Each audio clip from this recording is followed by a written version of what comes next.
दुर्योधन, ये युद्ध भूमि है, कोई रंग भूमि नहीं कि औरों के द्वंद्व का तुम आनंद उठा सको। क्यों दुर्योधन, कायरों की भांति क्यों खड़े हो? आओ और आकर मुझसे युद्ध करो।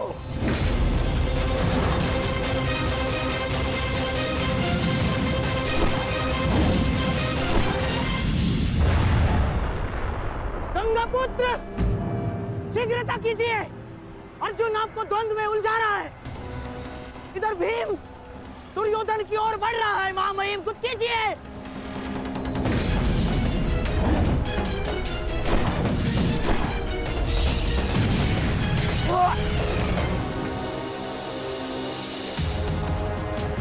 साथी,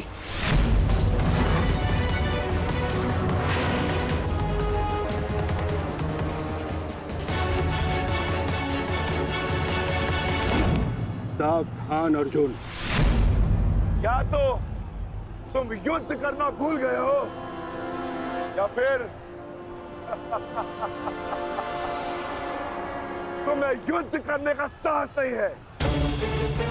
दुर्योधन नहीं, नहीं दुर्योधन, भीम तुम्हें उकसा रहा है। द्वंद्व में मत फंसना।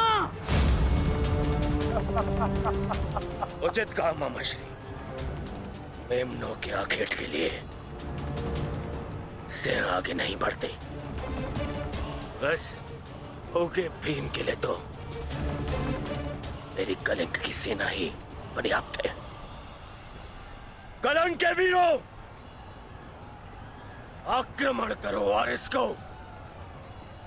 बंदी बना लो। जाओ।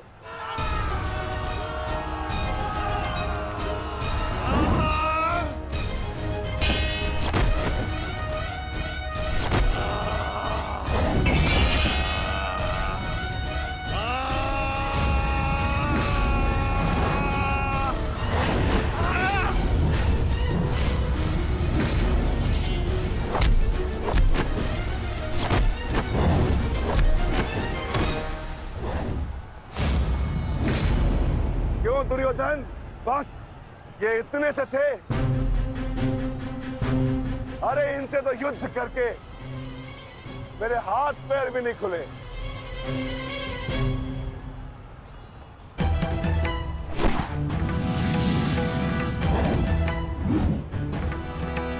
आप नियम भंग कर रहे हैं आचार्य। आप एक साथ दो पर आक्रमण नहीं कर सकते। स्मरण रहे कि युद्ध के नियम के अनुसार दो योद्धा एक योद्धा पर आक्रमण नहीं कर सकते, परंतु एक योद्धा दो योद्धाओं पर आक्रमण कर सकता है। सहदेव,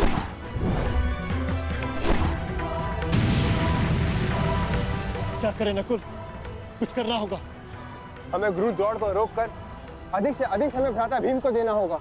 युद्ध सभा में चीख चीख कर अपने पौरुष का बखान करने वाले एक नपुंसक के भांति क्यों खड़े हो? अब किसे लाओगे अपनी ढाल बनाकर? ये विकोदर भीम तुम्हारी हर ढाल को तोड़कर तुम्हारा अंत करेगा। मैं तुम्हारे प्राण लेकर रहूंगा कायर दुर्योधन।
प्रहार करने का सामर्थ्य शेष है काकाश्री,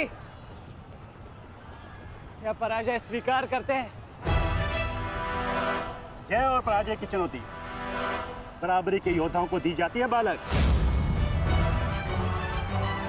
प्रतीत होता है कि अभी तक तुम्हें कोई समर्थ योद्धा नहीं मिला।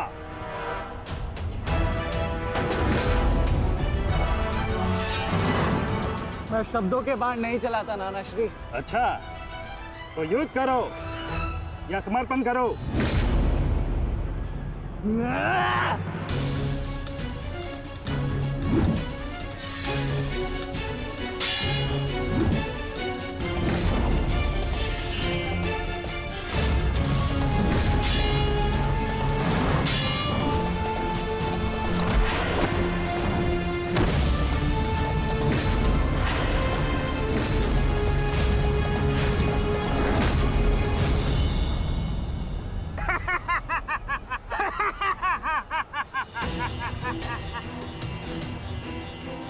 क्या हुआ, थक गए? अरे ये उस मूर्ख विराट पुत्र उत्तर की संगति का प्रभाव है। ये उसे भी यही लग रहा था कि मेरे समक्ष वो कुछ कर दिखाएगा, पर मूर्ख मृत्यु को प्राप्त हो गया।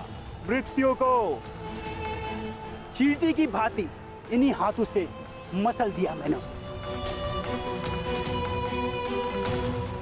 पीछे हट जाओ अभिमन्यु, अन्यथा उत्तर से कहीं पीड़ादायक मृत्यु मिलेगी। मृत्यु।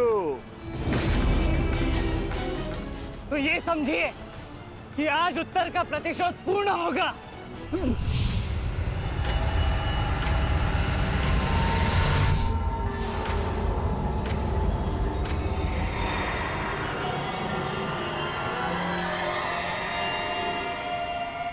फिर से मूर्खता कर रहे हो अभिमन्यु?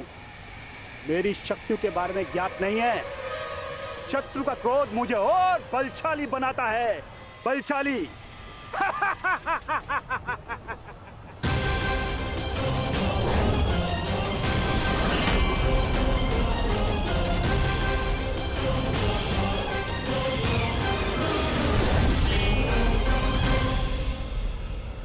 इतना ललकारने के पश्चात भी तुम रथ पर छिप कर बैठे हो दुर्योधन। मैं भी कैसा मूर्ख हूं, एक नपुंसक के वध की प्रतिज्ञा कर बैठा। आज तुमने यह सिद्ध कर दिया कि तुम एक क्षत्रिय नहीं बल्कि एक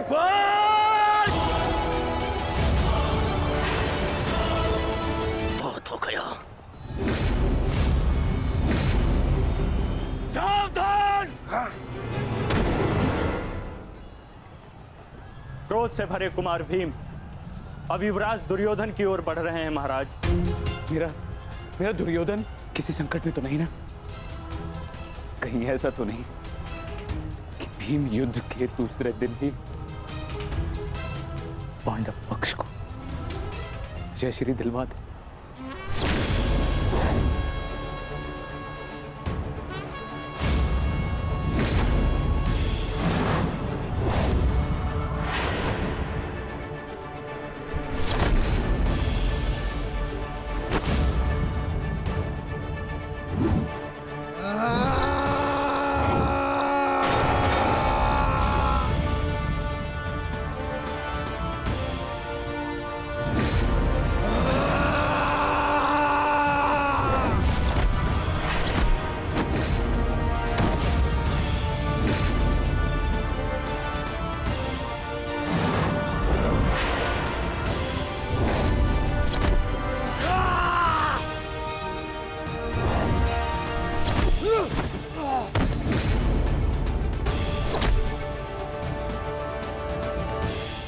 दुर्योधन मारो!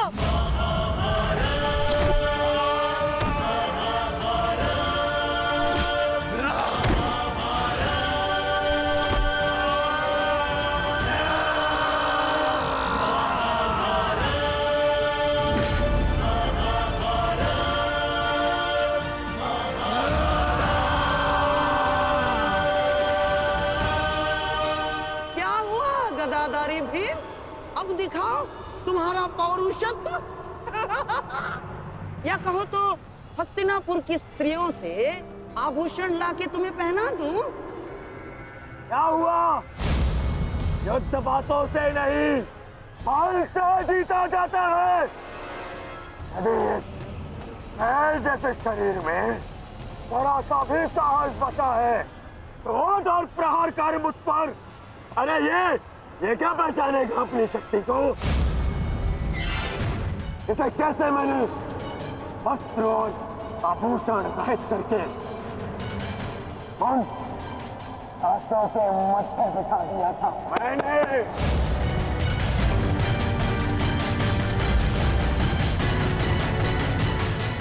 कदाचित ये भी भूल गया है कि कैसे मैंने बलि सभा में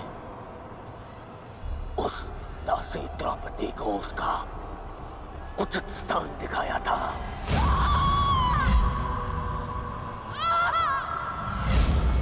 आओ दासी द्रौपदी, आकर मेरी गंगा में बैठो। आओ, वस्त्र हरण करो इस दासी का।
गंगापुत्र, दुर्योधन की रक्षा कीजिए गंगापुत्र।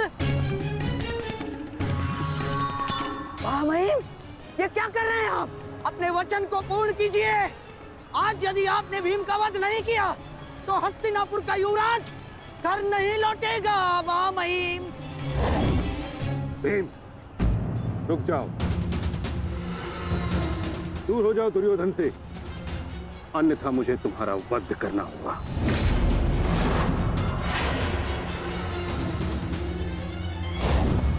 सावधान पितामह, यदि आपने भ्राता भीम पर प्रहार किया तो मुझे विवश होकर आप पर बाण संधान करना होगा। हट जाओ भीम। क्षमा चाहता हूं पितामह, आप अपना वचन पूर्ण कर रहे हैं तो मुझे भी अपनी प्रतिज्ञा का मान रखना है। आज मैं इस दुर्योधन का वध तो करके ही रहूंगा, चाहे इसके लिए मुझे स्वयं के प्राण क्यों न गंवाने पड़े।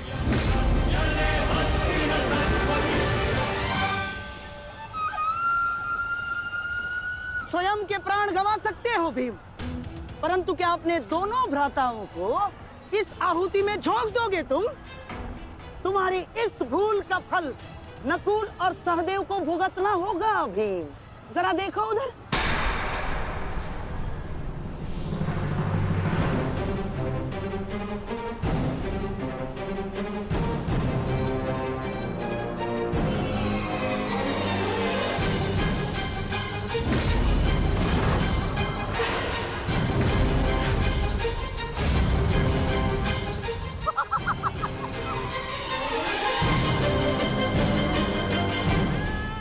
पिताश्री,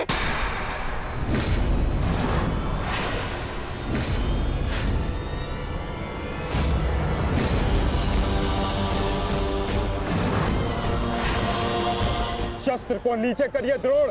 अन्यथा सदैव के लिए पुत्र से हाथ खो बैठोगे।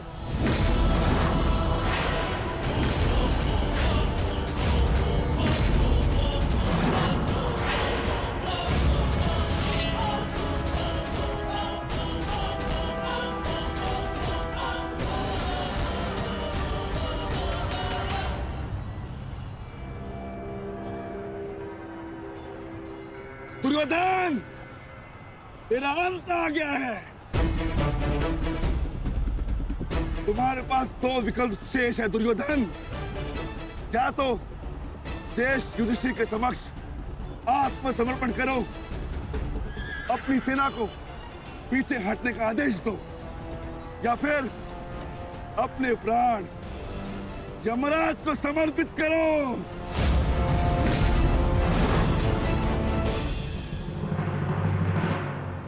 मारो भीम, मारो! शीघ्रता करो भीम! इतनी भी क्या शीघ्रता है राजकुमार युधिष्ठिर?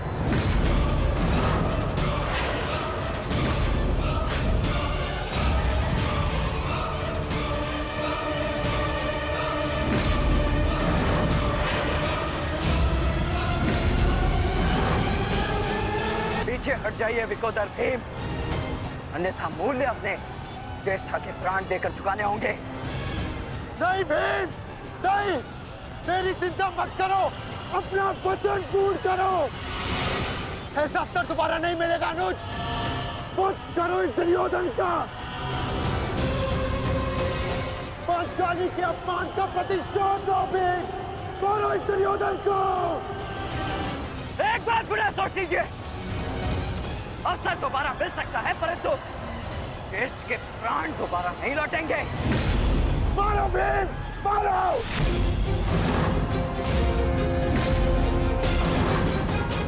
दुर्योधन!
सेवकों, जाओ जाके सबकी सहायता करो, जाओ।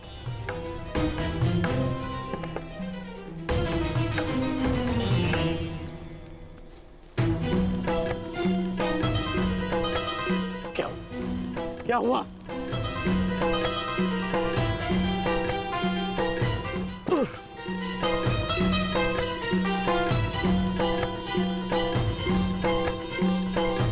क्या हुआ मित्र?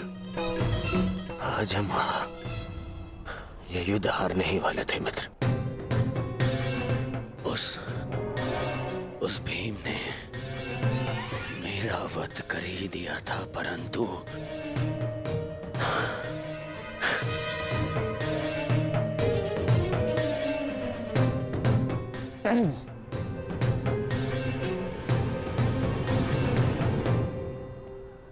ठीक समय पर आकर वृषसेन ने पूरी परिस्थिति को ही बदल दिया।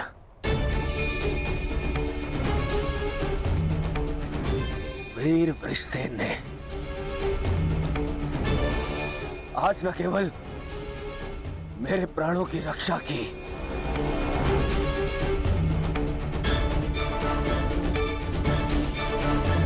अभी तो कौरव सेना को एक लज्जाजनक हार से भी बचाया।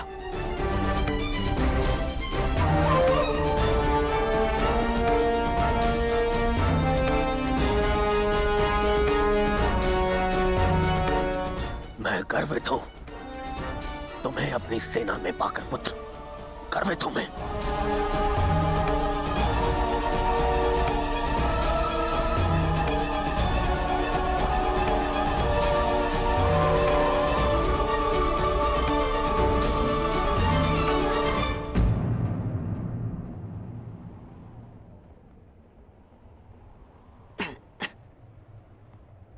आप फिर से मेरे घाव देख रहे हैं ना पिताश्री, और मैं फिर से यही कहूंगा, चिंता मत कीजिए। आज का युद्ध समाप्त हुआ और युद्ध भूमि में जो कुछ भी हुआ उसे भुला देना ही श्रेयस्कर है। अपितु उन बाधाओं को समझने का प्रयास करना चाहिए जो हमें विजयश्री बनने या प्राप्त करने से रोक रही है।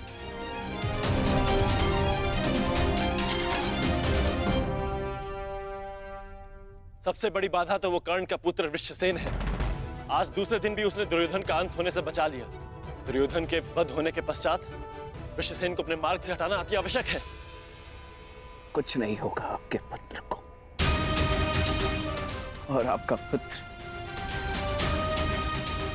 आपके मित्र को भी कुछ नहीं होने देगा।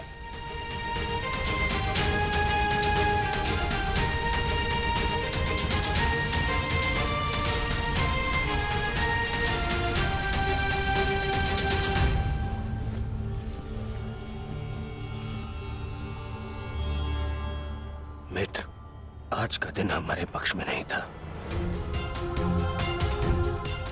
तुम हमारे साथ होते तो कदाचित ऐसा नहीं होता।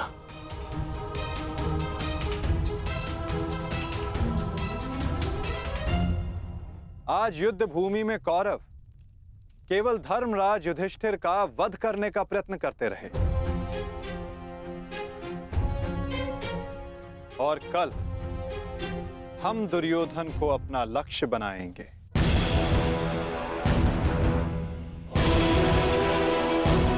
क्योंकि दुर्योधन के अंत के साथ कौरवों की पराजय भी निश्चित है।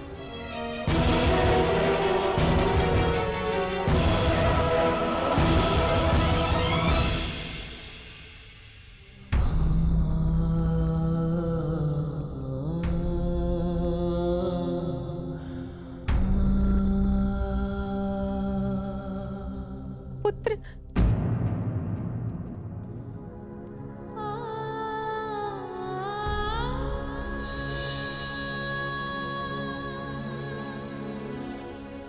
ये क्या दशा बना दी है इस युद्ध ने तुम्हारी? अरे माता, आप कब आई? माता हूं।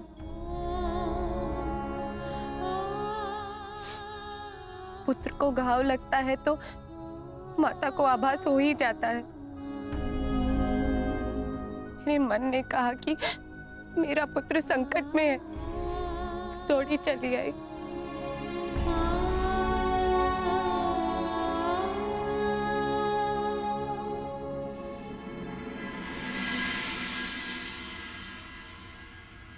परंतु आप भी तो इसके पिता हैं। क्या अपने पुत्र की इस दशा को देखकर तनिक भी दया नहीं आती? अपने पुत्र के जीवन के लिए आपको कोई मोह नहीं? मैंने निश्चित कर लिया है, तुम कल युद्ध में नहीं जाओगे।